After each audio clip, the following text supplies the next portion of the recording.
Magandang Jensen, friends from all over Mindanao. I'd like to read to you the message of the Honorable Mayor. In your language, I am a newbie, although I am an active advocate for cyber technology, as can be gleaned from the numerous ICT projects or ICT support programs of our local government. I am regrettably not a tech savvy. Ang lalim mo na.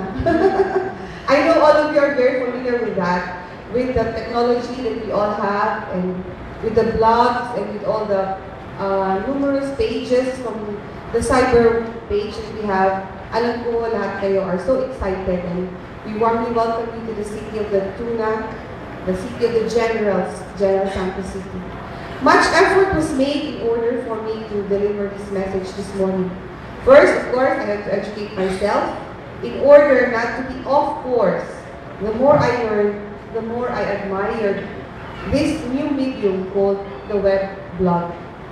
Blogs, as personally published documents, can be liberating, diba? And sometimes, and oftenly, it is very stress-busting. Diba, Joanna?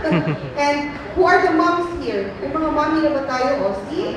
Sabi mga daddies dito. O, ang mga ate, tulad ko. Diba? It is really stress-busting. Imagine, mommies, stay-at-home mothers, gone are the days when you are cut off from the world, diba? You are not only up to date with your surroundings and even beyond.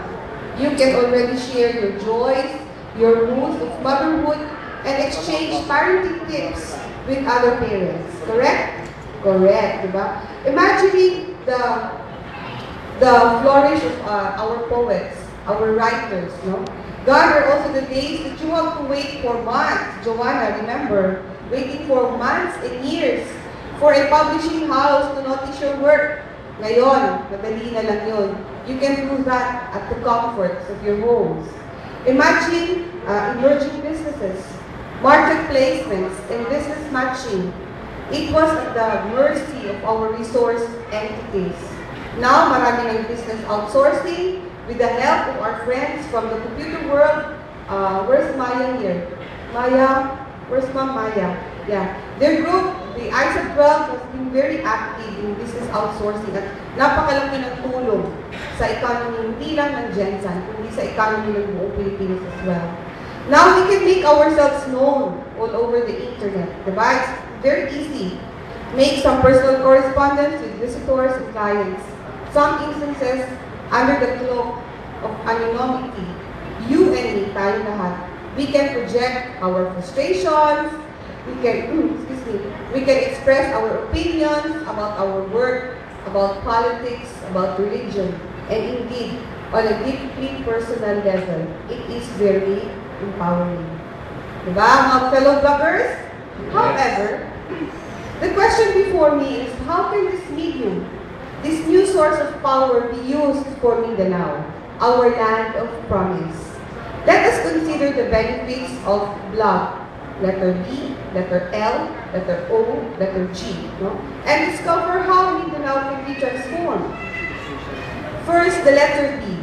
B in blog means better communications. Obvious ba? Diba? As blogs are personal publications over the internet, it provides a chance to share our experience and expertise at a wider audience. Hindi lang sa mga friends, hindi sa friends, sa mga friends, sa mga friends, sa mga friends. Diba? Mindanao Island is our home. It has been always plagued and subjected to negative publicity for not too long. Ngayon, we can proudly say, tama na. No more, diba? There is now a new alternative to be, to be up and about. I'd just like to share with you a little story. And I'm sure alam niyo ito. This is out of the speech that I'm reading. Just recently, or 2 months ago, Gensan, not only Gensan, the whole of Mindanao was really being plagued of, bombings left and right, our friends from the other world coming in, and like that. Naging magulo at naging maingay ang Mindanao all of a sudden. In our silence, in our serenity, di ba? Biglang nagkaroon ng kaguluhan, which meant that some of the bigger summits that were scheduled here in General Santos were postponed. That came after the that came before the Tuna Festival. But you see, not only Jensen, but all of us from Mindanao are so resilient that we are able to stand up and we are able to pick up the pieces and start from where we are. The Tuna Festival, hindi sa pag-angat ng sariling bangko, but the Tuna Festival came and left, but you see, it gave a big mark, not only in Jensen, naging successful siya. Then secondly, we celebrated our tourism week in the week of September. Naging successful din naman siya. And then, we celebrated yesterday the cooperative team shop. Alam natin ito, the national summit should have been held here. And the group from the RDC from Sub-Sergeant area really decided to stay on the dapat dito sa Mindanao. So they had a breakaway group. The summit was moved to Camarines Sur, and just yesterday, there's also a summit that happened here in Jensen. We're so proud that Jensen can actually be vindicated dahil 2,000 delegates po ang dumating kahapon, which just proves that, lalo na nandito kayo ngayon, your presence, that Jensen and Mindanao is really relatively peaceful area. It's a peaceful place. Kaya nga, it is a wake-up call for the Visayas and the Luzon people na hindi na tayo basta-basta pwede, hindi kita pwede matanong kung sabihin tayo.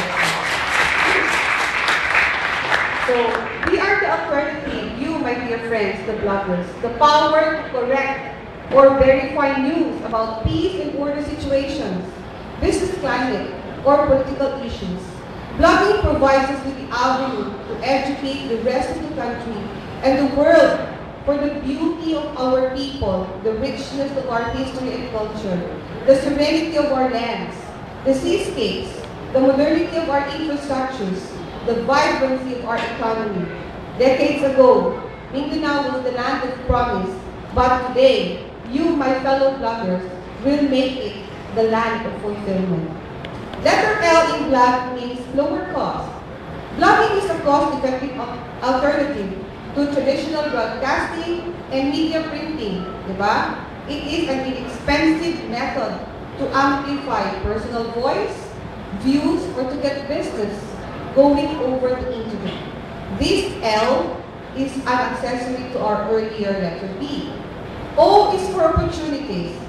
Blogging presents a multitude of opportunities for all of us or for the users. Information for personal and relationship development, family and home improvement, career enhancements, diba? Financial advancements, and many others are available at few clicks only. Just a click of your finger. Dati, let your fingers do the walking. Ngayon, let your finger do the clicking. This information, my dear friends, can be or create opportunities for all of us, the bloggers. Opportunities which may be relevant for the continuing growth of our beloved Mindanao. G obviously refers to global. Global in terms of reach and scope. Global in terms of magnitude and importance. Ladies and gentlemen, fellow Mindanaoans, the topic assigned to me today was empowering the bloggers in Mindanao. Yet, after having delved into the subject of blog and blogging, I conclude that bloggers do not need to be empowered anymore. For there, within each blogger's grasp, is an awesome power of the multimedia. The power to inform and be informed, the power to educate and be educated. The only thing required for the blogger is to be aware of it. What is most significant today, my dear friends, is the challenge for the empowered blogger like you and me and everybody else for us to empower our minamahal na Mindanao. With that, my dear friends, magandang Jensen sa inyong lahat. Happy blogging. The speech of the Honorable Mayor. Thank you very much.